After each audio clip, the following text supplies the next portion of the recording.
Good evening, good morning. Remind ko lang sa mga cat lover at sa dog lover tulad ko na mag-ingat po.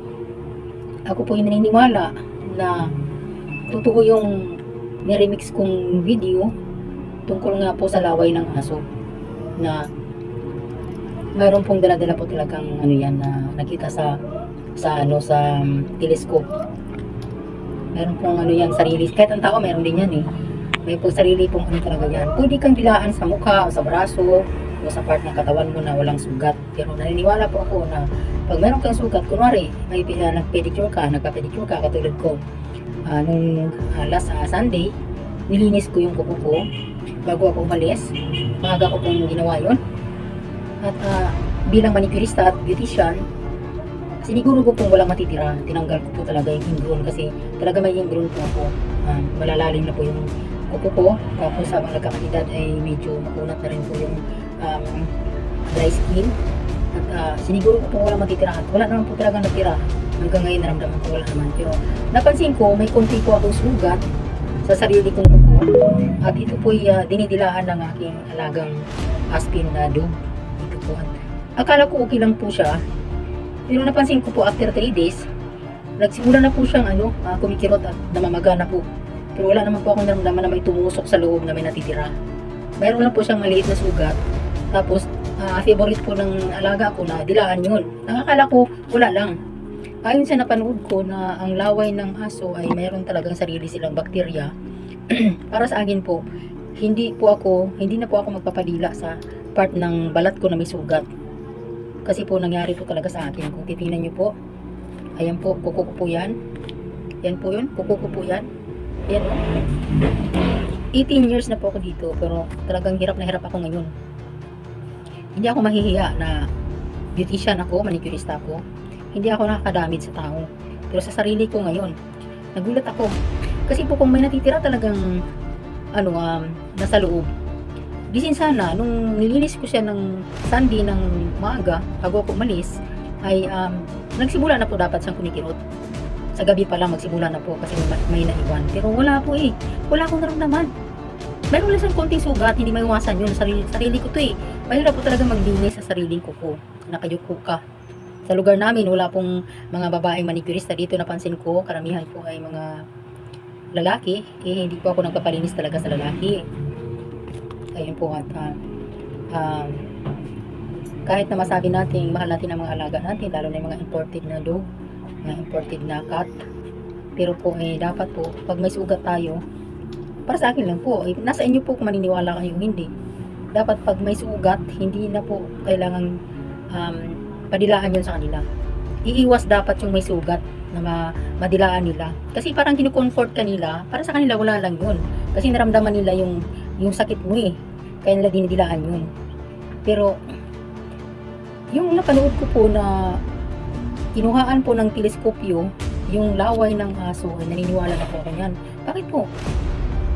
Kasi po 18 years na po ako dito. Ngayon lang nangyari sa akin, yung kuko ko naging ganyan. Ngayon lang po nangyari. Wala na pong naiwan, wala pong ingrown yan. Isipin niyo po, after 3 days ng madaling araw ng Wednesday, itong Wednesday, ay kumikirot na po siya, namamaga. At hanggang ngayon po, grabe. Kanina po, medyo natusok ko siya ng karayom ng konti, na karayom na malinis, na bagong-bago. At nilagyan ko ng alcohol para lumabas yung nana po, para mabawasan yung kirot. Grabe po. Kung titingnan nyo po yan, yung dalawang daliri ko po ay namamaga. Mas malala yung isa. Yan po ay may kunting sugat yan, pero wala pong naiwang ingrown yan. At madalas, favorite ng alaga ko, didilaan yan. Eh, wala lang sa akin kasi may narinig din ako dito na isang matanda na namamanan niya sa lula daw niya na nakakagaling daw ng sugat yung pagdidila ng aso. Di pinabayaan ko. Eh, sana nakita ko po na pag tineleskopyo pala yung laway ng aso, mayroon palang bakterya yan. Naniniwala na po ako na talagang hindi po dapat napadilaan sa aso yung sugat, yung part na may sugat sa balat mo. Kasi napaka-imposible po eh, namaga po siya talaga, matindi pong pamamaga yan, Pwede kang magpadila kasi normal sa kanila yun, dahil ano nila yun eh, ano nila sa'yo yan eh, yung parang naglalambing sila, pwedeng dumila sa braso, yan sa arms, sa mukha, walang problema sa part ng katawan mo na walang sugat. Kasi hindi naman tayo dapat maarte kasi alaga nga natin sila. Ako, dog lover din ako, imported man or hindi, pantay lang ang tingin ko dyan sa mga aso na yan, maging sa pusa. Katunayan dito, may mga pusa dito, binibigyan ko rin ng pagkain, kaya lang hindi ko na kayang mag-alaga pa. Yun lang po masasabi ko na sana, nasa inyo po kung maniwala kayo sa akin o hindi. Pero 18 years na po ako dito, ngayon lang nangyari na namamaga yung paa ko. May sugat siyang kaunti pero natanggal na yung ingrown. Madalas din dilaan ng aso kong alaga at namamaga po siya after 3 days. Hanggang ngayon, hirap na hirap po ako maglakad. Lalo tula akong mautusan. Iniiwas ko na nga po yung part na may sugat ako na hindi ko niya madilaan. Hindi lang po na masasabi ko at alam ko yung video na niremix ko ay mayroon pong nag-bash doon, mayroong nagalit na nasabi parang hindi naniniwala kasi marami silang aso sa bahay nila. Yun nga po, wala namang problema, dilaan ka, basta wag yung part na may sugat.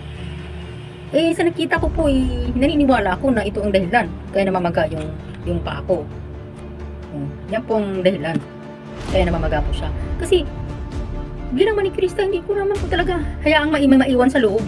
Sarili ko yan Kung tinatanggal ko nga yung mga ingro ng ibang tao bakit sa sarili ko hindi ko magawa? For 18 years, ngayon lang nangyari. Yun lang po, maraming salamat sa nakakaunawa sa side ko at maging maniniwala yung iba na okay lang kung magpadila ka sa mukha mo, sa balat mo, sa mga arms mo, pero wag dun sa may sugat. Sige po, maraming salamat. God bless.